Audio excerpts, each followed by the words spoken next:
Welcome to Archive TV.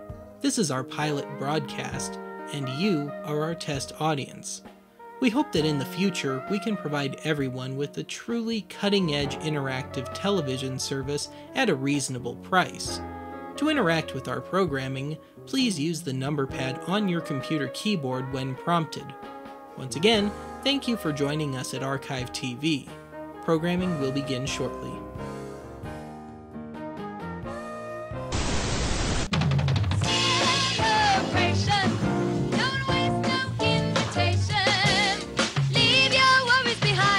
To make your own sunshine.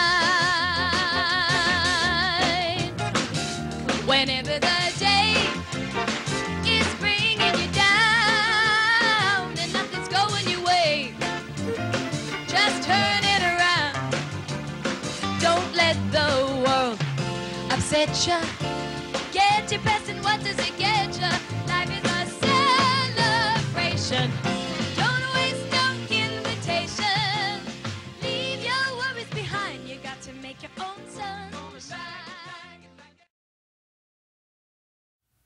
And welcome to the Oddity Archive, the show where all great innovations go to meet their untimely demise.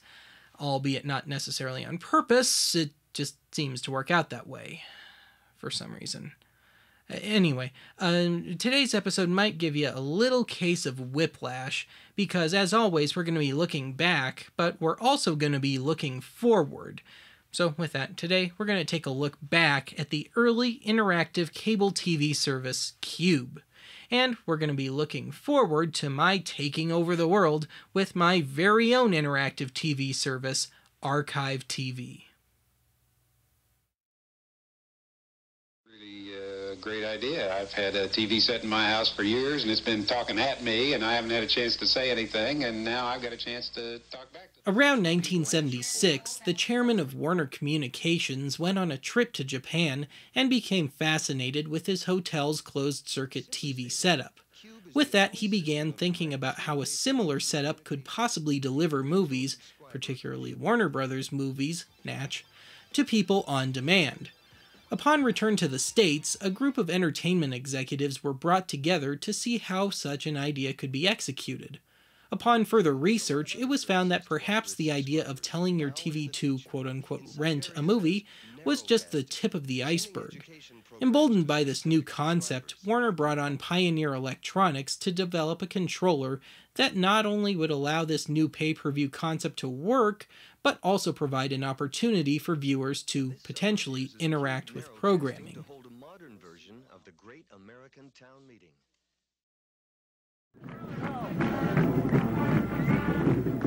To pilot this new service, Warner, of course, needed a market that already had a cable TV system. While there were already established cable setups in bigger markets like Philadelphia and parts of New York City, Warner nonetheless went with a mid-market setup, namely Columbus, Ohio. QUBE Interactive TV went on the air on Thursday, December 1st, 1977 at 4:30 p.m. with a continuous, in real-time block of its new interactive local programming, complete with technical glitches, awkward shots, and intermittently bad audio. The shows in order were Flippo's Magic Circus, for kids, Columbus Goes Bananas, for teens, Talent Search, and Columbus Alive, both for general audiences. And another thing I don't understand is astrology.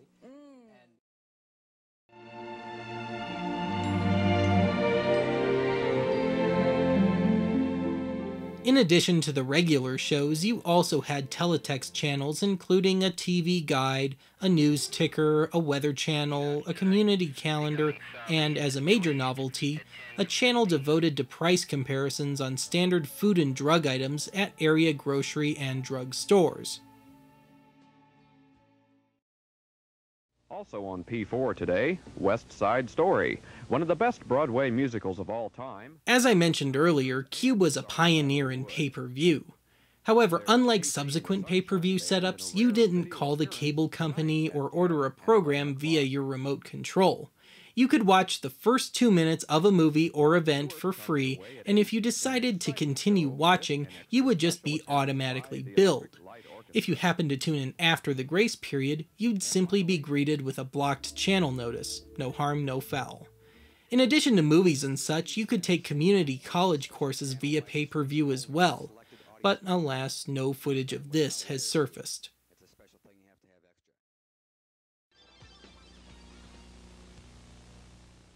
Unsurprisingly, the powers that be were always quick to try and discourage those pesky early adopters of home video.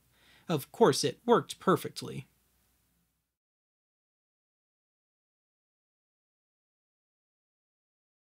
Listen, I may not need the computer if you're going to be this good. Let's try 2, Marcy. Number 2. All right? I don't want to bore you with repeating myself, but 540 households are at this moment connected to us and responding to these questions. Here is question number 2. The main interactive function of QUBE allowed for instant audience polling, online shopping, so to speak, pay-per-view, of course, and various small games. Groundbreaking stuff for 1977, and well before key facts and especially the internet. But having said that, I think the QUBE system, despite having access to some of your personal information, looked to be pretty open to user abuse. How do you feel about this? Look at that, 22 to 25. We've invited all of you to be godparents along with us at QUBE to this new baby. We thought, and you agreed, that it would be all right if everybody gave this child a name. Conversely, QUBE's interactivity could be just a little banal at times. Here we are. 43 like Elizabeth, 6% like May, 25 Bernadette, and 26 like Linda. You rascals, you. In fact, the possibilities of interactive television are almost endless. By 1982, QUBE had expanded to Pittsburgh, Cincinnati, Dallas, Houston, and St. Louis, with a proposed further expansion to Orlando. QUBE had also grown to consume some 10% of the cable TV market in the US, according to Wikipedia anyway. Problem was that QUBE had been running at a nearly $100 million loss. In addition, concerns about consumer privacy and computer hackers had caused many subscribers to not renew their contracts. Starting in 1983, QUBE was slowly phased out and replaced with standard cable TV. Depending on your source, QUBE closed for good in either 1985 or 1986.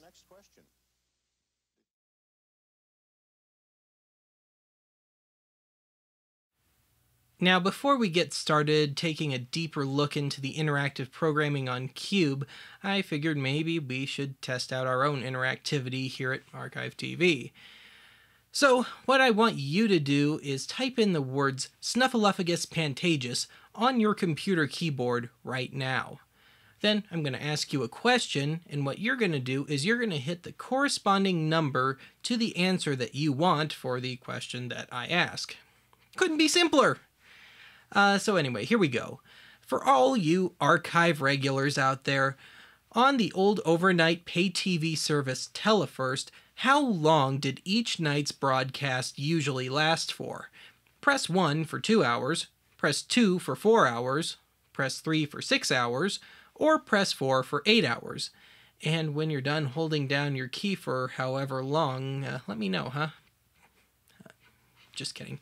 Anyway, while we're waiting for the results, probably the most surprising innovation of QUBE is that it allowed for a certain precursor to eBay. So with that, ladies and gentlemen, I bring you the world's first interactive auction. Hi, y'all. This here's a Victorian bathtub. So, Victoria, if you're watching, Herb Cook sent this in, actually. The asking price for it is $25. It's a genuine antique. Look at those legs. There, see, they make funny noises when you look. $300. $300. The Yes. child of Mary Todd Lincoln. $400. Wait, $400. $400. Okay. I just lost $100 there. Now, punch the button. Punch the button now. We'll autograph this, and give this putter. This should go to a love relative, someone concerned with the legend of Lincoln. All right, Governor, they're touching in now, and all right, and we're recognizing their responses. And we have Johnny Shiloh and the trial of Mary Todd Lincoln. Three bidders. Of course, it may have led to a few deadbeat bidders. Just saying. Anyway, also featuring that smart-ass clown, his regular show, Flippo's Magic Circus, also allowed the kids to partake in the action to a certain degree from home. That is, when the system actually worked. Did our teams vote? Heathcliff, did you get all the votes in? Huh? Okay. All right, now let's take a look and see what it was that you looked at.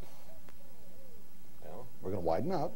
There you go. Hey, it was the band leader. All right. Heathcliff, how'd the red team do? All right, red team, keep your fingers crossed. You need that point. Red team. No dancing there, Jameson. Oh, come on. Red team got 0 matching? Hey, yeah, all right, come on, gold team. All right, what's a gold team look like, Heathcliff? Doesn't take much to win. Nobody matched it? I don't think. I think Heathcliff is goofing.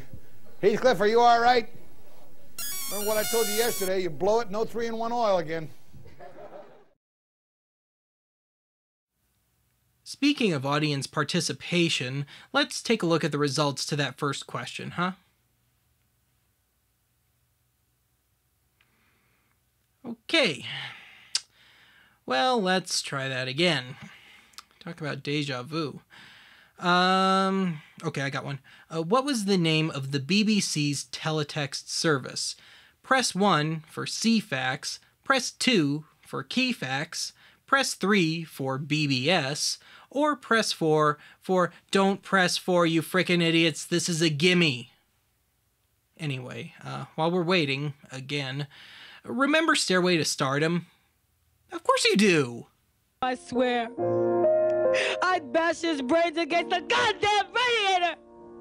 Well, QUBE had a show like that too. It was the ever so imaginatively titled Talent Search, which was effectively an interactive version of The Gong Show.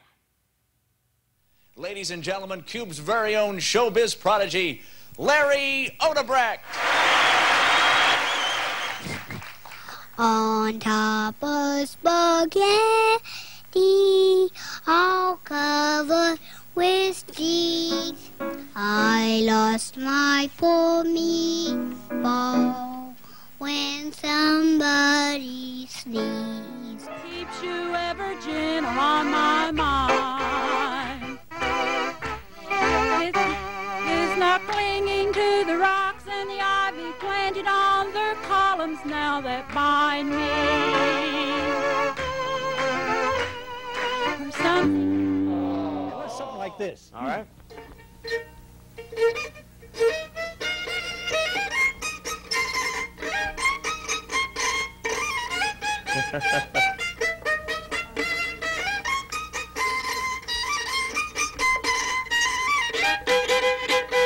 That is all right. Little scratchy. That is all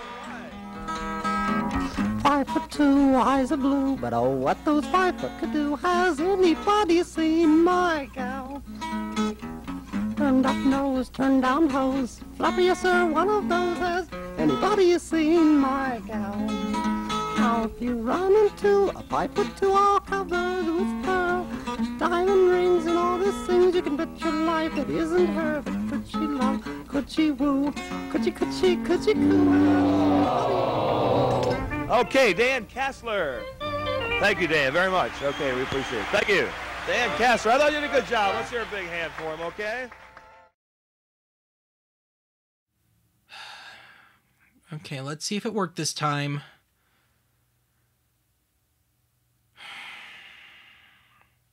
Whatever. Have you ever been to a bar or a restaurant with one of those interactive trivia games? Well, QUBE had something like that too. But instead of trivia, you had these memory and observation games. Very awkward and difficult memory and observation games. This is Gotcha. Ladies and gentlemen, meet Harpo, Chico, and Groucho, known to movie fans the world over as the Marx Brothers. You will score 1 point if you press number 1 when the name Groucho appears. Press 2 for Harpo, and you'll score 2 points if you catch the name. 3 points if you press number 3 when Chico appears. Number 4, Zeppo, scores 4 points, and Gummo, number 5, is worth 5 points. Try to remember the number that identifies each brother, because Gotcha is a game of memory as well as reaction. Fingers on your console. We'll open the window. Get ready to identify the Marx Brothers.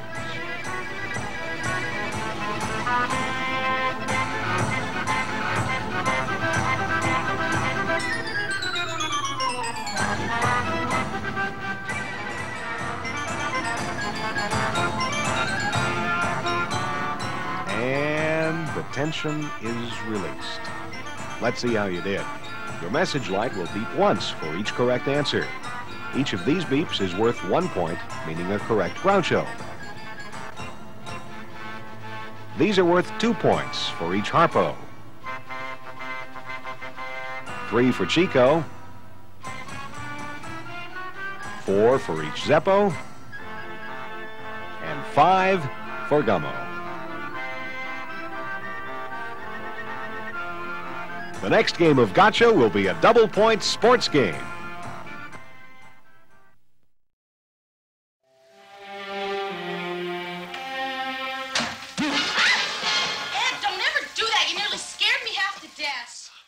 I think at some point we've all read one of those books or seen one of those movies or played one of those weird video games that allowed you to dictate the main character's next move. QUBE put a different twist on this concept with a soap opera that allowed the audience to constantly dictate the main character's next move. Now, I think this soap opera was, wisely, a little closer to a soap parody like a Mary Hartman or a Soap, rather than a straight-up soap opera. However, in spite of the tongue-in-cheek nature of the show, the audience clearly skewed more towards that of a standard soap, and, unsurprisingly, audiences constantly picked the quote-unquote hotter or more dangerous next move for Lulu. Eddie, sometimes I think I'm crazy. Look, I've been thinking about this for a couple of weeks. Hey, you want to go dancing? I didn't know that. And neither did any of his wives. All set?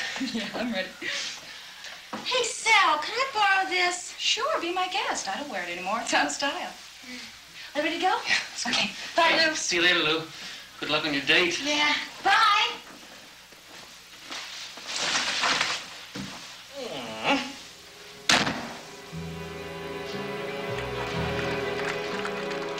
By the end of Lulu's run, we're talking sometime in 1980, the writers and cast had clearly had enough of running headfirst into the limitations of the show's format and the audience's predictable answers. The final episode of Lulu is a masterpiece of we don't give a shit TV. What year were you Mr. Ohio? 58. 58. 1958. Yeah? Runner-up. Oh.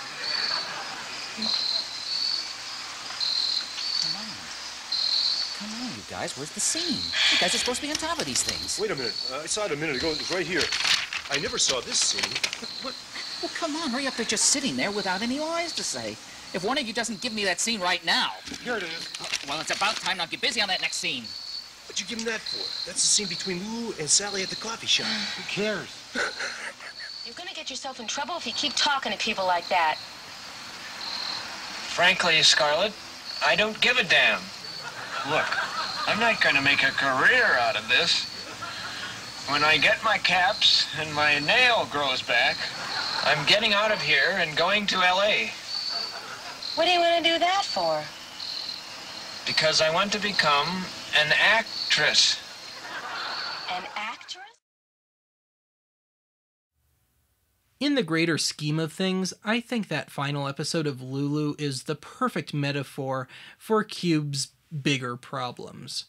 One, you can only go so far with two-way impersonal communication between the TV and the audience, especially when there's no greater articulation than that of 5 buttons on a remote. I mean, you can't type out any words or anything.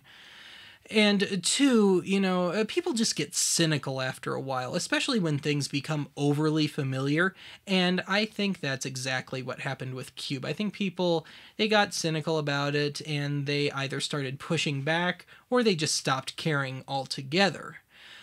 So, that reminds me, it's time for us to reveal the grand prize winner for today's little trivia contest. And the winner is me, because I'm apparently the only person that bothered to participate, I think. I don't know, something went wrong. Anyway, my prize is this new sealed Pure Prairie League album. Okay, that's actually pretty cool. That's it for today's archive. Join us next time when I try and scrounge together some corporate sponsors to help me finance my little interactive TV service. Maybe.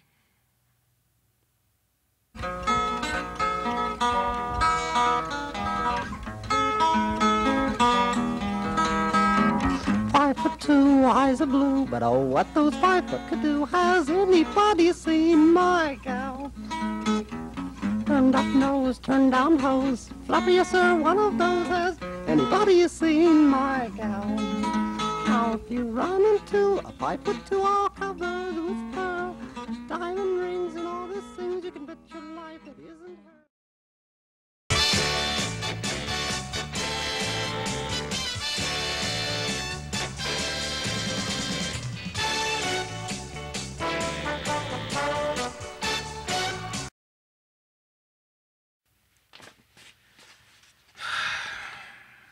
How much you want to bet there's still somebody out there holding down the button on his keyboard from that first question?